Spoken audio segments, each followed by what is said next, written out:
അതേ കണ്ടീഷൻ എന്താന്ന് പറഞ്ഞില്ല.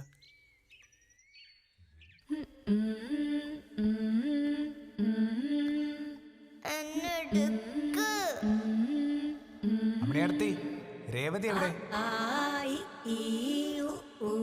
അവളെ സതീശൻ വീട്ടിലേക്ക് കൊണ്ടുപോയി. തുമ്പപ്പൂവും പൂക്കും തേന്മാവും വീശും കാറ്റും കൂടെ നീയും തുമ്പിക്കൂട്ടം പാറുന്ന പൊൻപാടം കാവിൽ കേൾക്കും പാട്ടും